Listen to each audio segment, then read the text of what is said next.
one of the fun things we do is like to look back. And one of the ways we do that is by handing out Bob Burns Awards for nostalgia.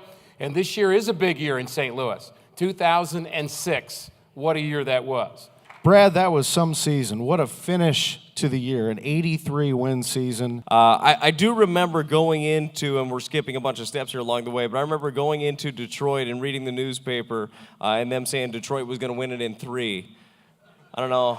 That didn't work out quite well for them, but it was just an amazing journey, man. And these guys, they made it happen. It was fun to be a part of this very special group. It was a grind for sure.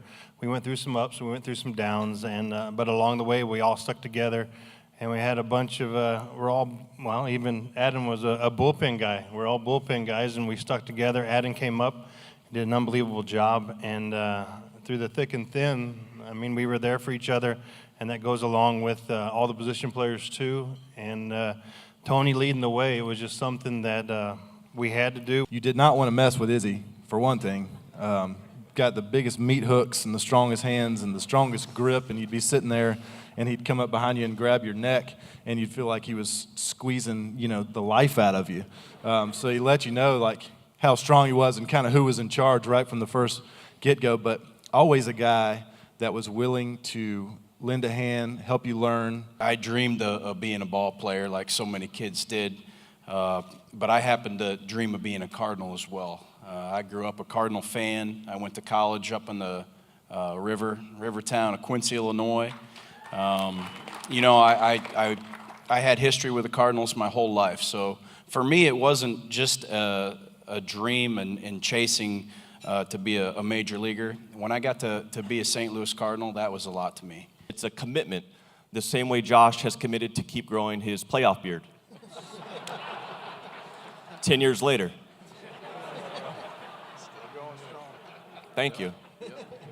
Somebody's got it. We brought in some of these guys out of the bullpen, Randy Flores in a big spot to get Carlos Delgado out, and Josh Kennedy in a big spot to get these big right-handers out, and Tyler Johnson in all these spots to get these big left-handers out, and all these people that, and myself, and all these people that the other team's like, who the heck are these guys? The vibe in this bullpen and of the team was to get there, and that started with our manager and led on down through our position players, and then obviously Izzy, to see his strength when he was going through those injuries and when he was hurting, and not telling anyone about it, basically, and not complaining to the media. It provided an example for all of us the rest of our careers.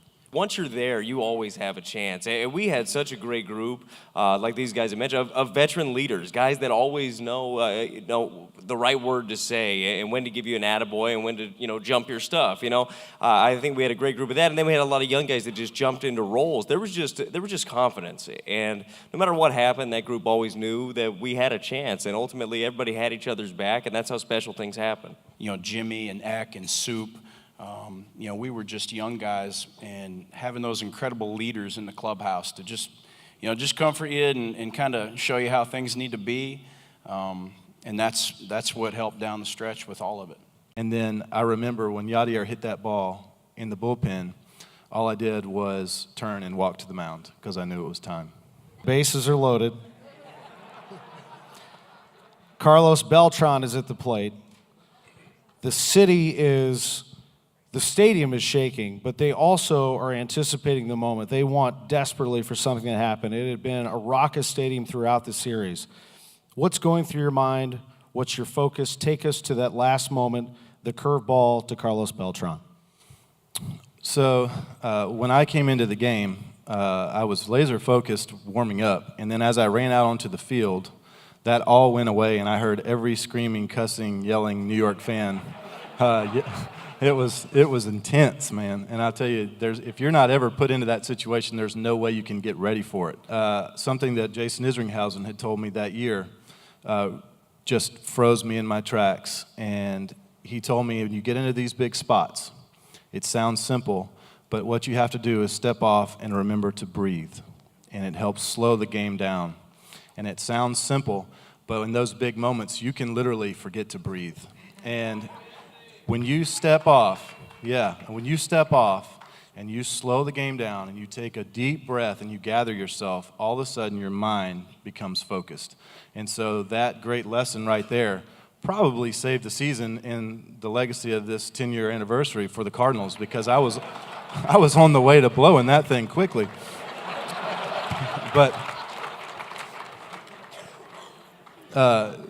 to load the bases was the smart play. It made the force out at any base.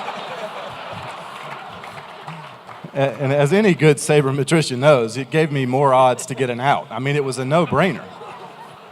But I'll just go to the 0-2 count. And watching Carlos in that series, I try to be a student of the game. And watching Carlos in that series, I was fascinated with how easily he could get into an 0-2 count and how fast he could get back into a 2-2 or a 3-2 count. He was ridiculously patient when it came time to be behind in the count. He chose and picked his spots wisely. He's a very astute hitter. He knows that pitcher very well. He knows their tendencies. And so when it got 0-2, watching him in that series, he had several big hits after being way behind the count, 0-2, 1-2. He fought his way back into it, 2-2, 3-2, by taking tough pitches out of the zone and in the dirt. And I just said in my mind, if I throw the very best curveball that I can possibly throw right now for a strike, he's going to take it 100%. And I just was so convicted by it that it worked, and I don't know if that was great planning, and I think had I given up a hit right there, Tony probably would have murdered me, 0-2. But I just knew that what I was believing at the time, with 100% conviction, I knew that I was going to get the job done right there. And Yadier, as soon as we got 0-2, Yadi put 2 down. We were both thinking the same thing, and there was not another pitch he was going to beat me on right there. And the Cardinals fly back home, and then they get set up for a World Series against the Detroit Tigers. And the Tigers were a formidable opponent, Jason Isringhausen, but this was a veteran with some great rookie and young performances. But this was seemed to be a veteran team that just wouldn't be denied. What was the feeling going into the World Series? If I would have been in the game then, everything was fine. I didn't have a problem. I wasn't nervous. But watching these guys go about it, it made me sick to my stomach. I've never been so nervous. Now I know how my mom felt by never watching me pitch.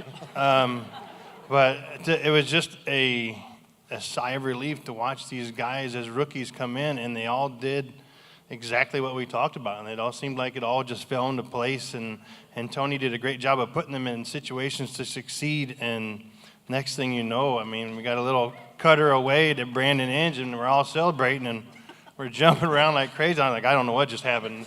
And these guys are running around with their heads cut off. That was a nasty slider. Whatever it was, it just went that way. You still don't know what it is. You call it something or the other. Depends on how much it breaks. Clyder. Yeah. So, but I mean, it was fun, and I was very proud of all these guys. The way they went about their business, and we wouldn't have won the World Series without these guys. So I mean, it was a pleasure to watch.